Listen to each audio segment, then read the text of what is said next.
Quero inicialmente fazer uma saudação especial ao ministro Luiz Fux, presidente do Supremo Tribunal Federal, presidente do Conselho Nacional de Justiça, uma saudação ao desembargador Ítalo Mendes, presidente do Tribunal Regional Federal da Primeira Região, ao desembargador Carlos Alberto Alves da Rocha, presidente do Colégio e presidente dos Tribunais de Justiça dos Estados, e pedir licença para saudar neste momento o desembargador Lourival Trindade, que é o presidente do Tribunal de Justiça do Estado da Bahia, meu estado de origem.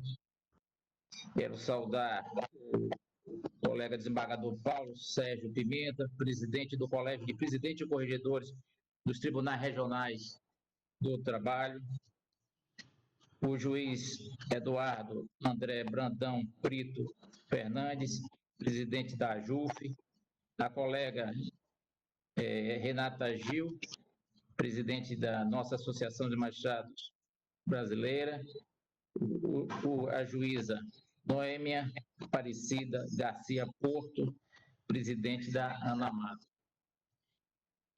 Presidente Fux, é uma alegria e uma honra ter a oportunidade de, na condição de presidente do Colégio, de presidente dos Tribunais Regionais Eleitorais e representando todos os meus colegas presidentes, me pronunciar nesta primeira reunião promovida por Vossa Excelência.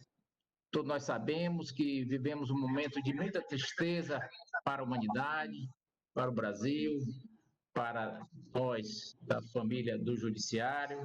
São mais de 140 mil brasileiros que já perderam a vida, famílias que estão enlutadas, e, por que não dizer, toda a nação brasileira enlutada. E a dificuldade é geral. O Judiciário não é exceção.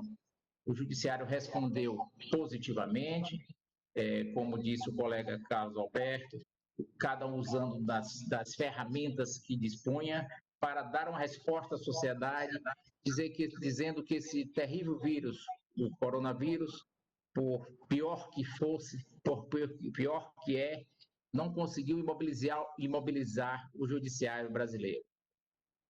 E toda essa nossa dificuldade vem a tranquilidade de contar com Vossa Excelência na condição de presidente, de líder maior do Judiciário brasileiro, exercendo a presidência do Supremo Tribunal Federal e do Conselho Nacional de Justiça. Digo isso porque Vossa Excelência não é gratuitamente, mas pela sua história de vida, Vossa Excelência, em tudo que faz, em tudo que se propõe a fazer, faz com brilhantismo. Começou sua vida profissional, ainda não na área pública, mas na área privada, e aí tirou primeiro lugar num concurso para a empresa Shell do Brasil. Logo depois migrou para a área pública, foi promotor de justiça e pouco tempo depois descobriu que é a magistratura que ele merecia e que era o seu caminho. E aí brilhou como ninguém, com um sucesso singular. Vossa Excelência foi juiz de direito do Tribunal de Justiça do Estado do Rio de Janeiro, e já nesta condição, juiz de direito, teve experiência não só como juiz zonal, mas como juiz do Tribunal Regional Eleitoral do Rio de Janeiro. Vossa Excelência depois galgou o Tribunal de Justiça e logo em seguida, menos de 5 anos, já estava no STJ, onde fez uma brilhante atuação no nosso Superior Tribunal de Justiça. Ascendendo ao Supremo Tribunal Federal, foi presidente do Tribunal Superior Eleitoral. Pelas regras que são vigentes, o mandato de Vossa Excelência não foi dos maiores na presidência, mas esse período que foi curto não foi suficiente para impedir que Vossa Excelência fizesse um grande trabalho. Vossa Excelência desenvolveu um projeto do Político do Futuro, iniciou com sucesso o combate à fake news, e então experiência, como Vossa Excelência recentemente, agora há pouco, disse, com seus 45 anos de dedicação à magistratura, tem de sobra para nos tranquilizar que o judiciário está em boas mãos e, sob a condução firme de Vossa Excelência, a liderança firme de Vossa Excelência, nós superaremos essa dificuldade vivida pelo mundo e pelo judiciário. Eu escrevi algumas palavras aqui em relação ao que enfrentamos hoje na Justiça Eleitoral, que é o desafio de realizar as eleições municipais de 2020 em plena pandemia. Eu digo o seguinte: uma das características da Justiça Eleitoral, reconhecida por todos, é atuar de forma rápida e eficaz em respostas aos desafios que lhes são apresentados. Um deles foi a manutenção do calendário eleitoral em época de pandemia. Para mantê-lo, o Congresso Nacional aprovou a emenda 107, de 2 de julho de 2020, e o TSE instituiu a Resolução 23.672, de 13 de agosto do corrente ano, pela qual foram adiadas as eleições municipais e os respectivos prazos eleitorais em apenas 42 dias, mas assegurando e mantendo para que as eleições sejam realizadas neste ano de 2020. Os tribunais regionais eleitorais, em cumprimento das novas regras estabelecidas, apresentou um projeto promovendo debates públicos a respeito da realização do pleito, transmitidos em tempo real, as conhecidas lives, e utilizando a tecnologia para informar os eleitores dos seus estados as mudanças nas regras eleitorais. Como sabemos, a pandemia da Covid-19 ampliou de forma acentuada o panorama inédito das eleições. Seu enfrentamento constitui, sem dúvida, um elemento novo e incerto nas discussões eleitorais. Diante dos debates, várias organizações se manifestaram em relação ao adiamento da data da eleição, a exemplo da Confederação Nacional dos Municípios, aprovando a transferência do pleito em razão da influência da pandemia em todo o processo eleitoral. A pandemia trouxe outros desafios, principalmente na situação sanitária, acrescentando outras preocupações com a saúde dos eleitores e dos servidores.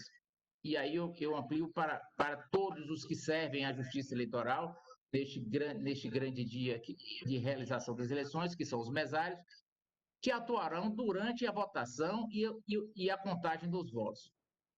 A par disso, a campanha deste ano será mais atípica de todos os últimos tempos. A pandemia deflagrou crise sanitária, econômica e social simultâneas, ocasionando mobilizações que começaram plenas pelas próprias convenções dos partidos políticos, além dos programas eleitorais de rádio e TV.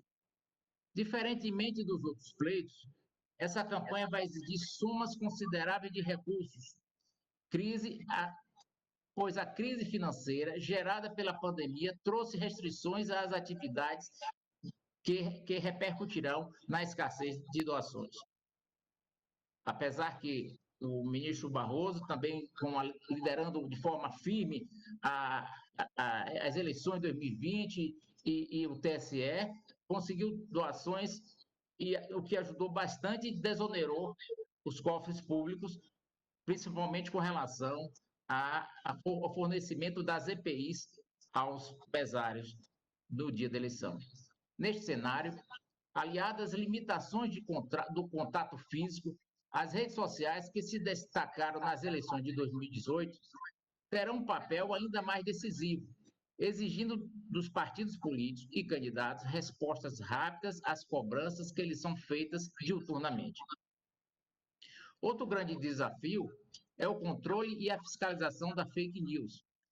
Há dois anos, o TSE, inclusive, como já ressaltei, sob a presidência de Vossa Excelência, teve dificuldades em controlá-la, mas fez um excelente trabalho e até hoje é bem conduzido pelo Tribunal Superior Eleitoral.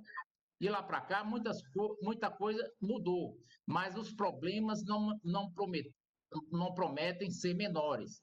a exemplo do acesso limitado a pessoas mais vulneráveis e sem a conexão com a internet, com a possibilidade de exclusão do processo eleitoral.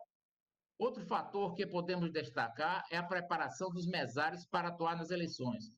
Eles estão sendo treinados por videoconferência sobre os cuidados a serem adotados nas sessões eleitorais para evitar a transmissão do coronavírus. A ordem é garantir, com segurança, a festa da democracia.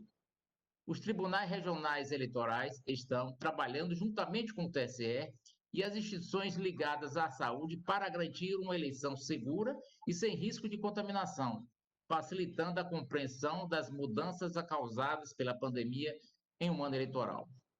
Com as medidas tomadas, acreditamos que venceremos a pandemia em todos os setores e lugares, inclusive nas urnas. Então, mais uma vez, quero agradecer a Vossa Excelência pela oportunidade de me pronunciar, dizer que, tal como já foi dito pelo colega Ítalo, pelo colega Carlos Alberto, tenho certeza que todos os integrantes da Justiça Eleitoral estão dispostos a colaborar com a orientação e com a administração de Vossa Excelência. Muito obrigado.